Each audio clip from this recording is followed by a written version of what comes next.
जो कमांडर था उसने अपने जवानों को आदेश दिया कि इनको रीचेक करो, इनमें से कोई जिंदा तो नहीं है। तो उनके पाकिस्तान के 2 सैनिक आए, आकर के हमारे जवानों के शरीर के अंदर गोलियां दागने लगे। तो मैं बेहोश था, लेकिन इतना बेहोश नहीं था कि उनको सुन ना सकूं या देख ना सकूं। तो जो मेरे सामने वाले साथी को जो सीने में आकर 4-4, 5-5 जो राउंड के ब्रस्ट मारे, डेड बॉडी ऐसे उछलती थी ऊपर की तरफ, सामने वाले को मारा, बगल वाले को मारा, मैं भी इस तरह से ऐसे पड़ा हुआ था। उसने फर्स्ट में यहाँ पर ब्रस्ट मारा, फिर मेरे पैर में 2 जगह पे मारा। उसको मैं देख रहा हूं कि धुआं निकल रहा है, लेकिन उस गोली की पीड़ा को चुपचाप पड़ा सहता रहा और उनको यकीन हो गया कि इनमें से कोई जिंदा नहीं। फिर बहुत गालियां दी, बूट की ठोकरें मारी।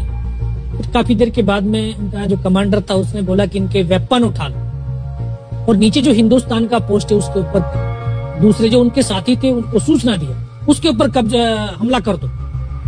फिर ये आवाज भी सुनी तो मुझे लगा कि यार आज तो मेरी पूरी टीम खत्म हो जाएगी। तब ऊपर वाले से एक ही प्रार्थना करी कि मुझे इतने जिंदा रख दे कि मैं अपने साथियों तक सूचना दे सकूं और उनको बचा सकूं। और ये सत्य है कि अगर निस्वार्थ भाव और सच्ची श्रद्धा से उस परम पिता परमेश्वर को याद करते हैं तो शक्ति जरूर साथ देती है। दोबारा से उसके साथी आए, पाकिस्तान के सैनिक आए और हमारे जवानों के शरीर के अंदर गोलियां दागने लगे। उन्होंने फिर उसी रोटेशन से गोली मारी, फिर भी मेरी बाजू में, पैर में गोली मारी। और तब तक एक विश्वास भी मैंने पैदा कर लिया था कि अगर इसने सर और सीने में गोली नहीं मारी, चाहे मेरा हाथ पैर दोनों ही काट करके ले जाए, मैं उफ तक नहीं करूंगा और मैं जिंदा रहूंगा। मैं उस विश्वास की बदौलत आज आपके सम्मुख भी बैठा हूं। उसने आकर के दोबारा से गोली मारी, पर जब एक कदम आगे गया तो उसने राइफल मेरी सीने की तरफ तानी। तब मुझे लगा यार अब नहीं बचूंगा। लेकिन कहते हैं कि जाको राखे साइयां मार सके ना कोई। और ये इस देश को हम भारत माँ बोलते हैं।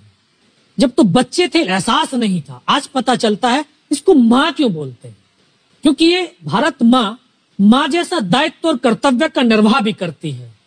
ये अपने बेटों की वीरता, शौर्य और पराक्रम को कभी दफन नहीं होने देती है। वाह क्या बात।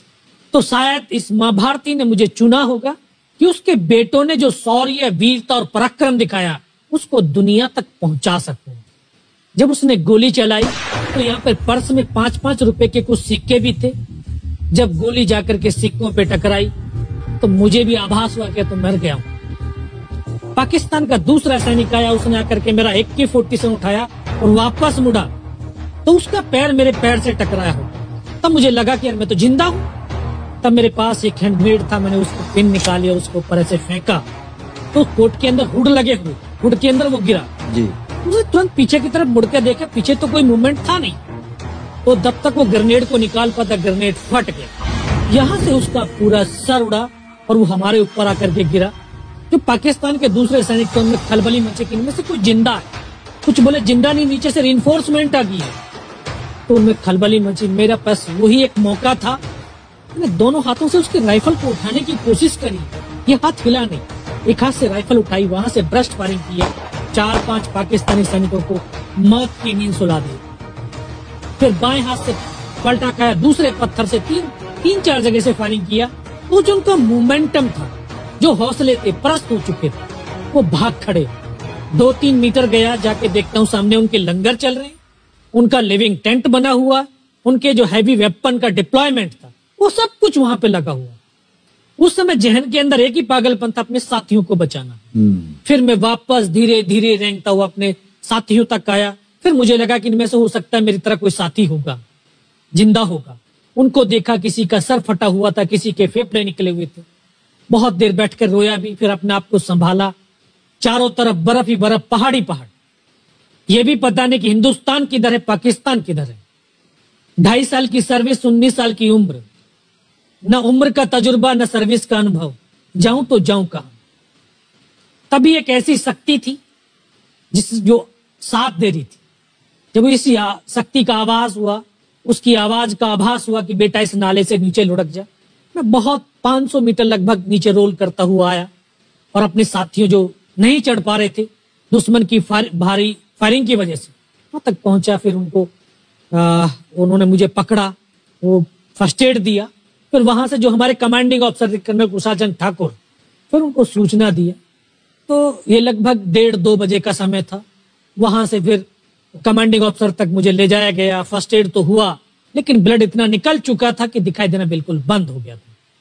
जब उनके पास पहुंचा तो उन्होंने बोला, बेटा मेरे को पहचानता मैं कौन हूं? बस अब आवाज सुनाई दे रही है। बोला, मैं तेरा commanding officer colonel Kushal Chand Thakur. मैं, जय हिंद साहब, बहुत तेज सर्दी लग रही है।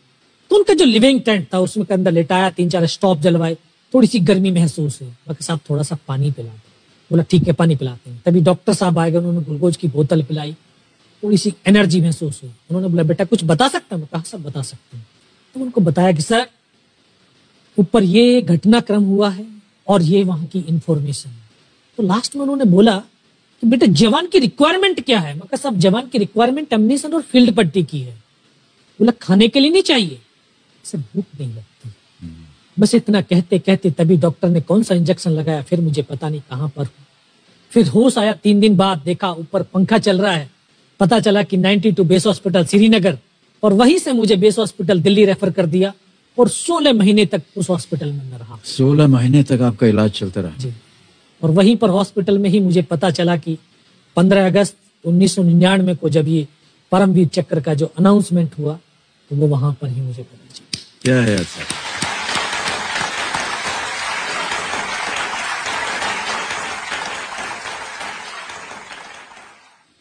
सर हमको यकीन नहीं होता कि कोई भी इंसान जब ऐसी परिस्थितियों से गुजरता है तो उसका बयान कैसे कर सकता है, लेकिन ये आपने अपनी बहादुरी का एक परचम जो है वो फैला दिया है।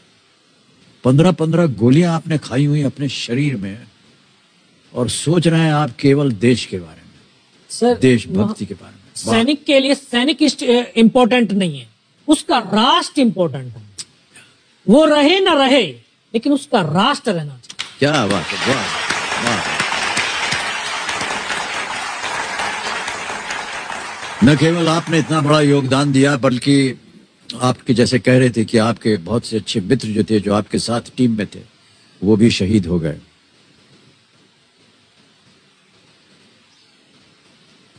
कठिन है सर बहुत इस चीज को दोहराना, इस चीज को आपके मुख से सुनना। अद्भुत है सर, अद्भुत है। बहुत बहुत शुभकामनाएं, बहुत बहुत शुभकामनाएं।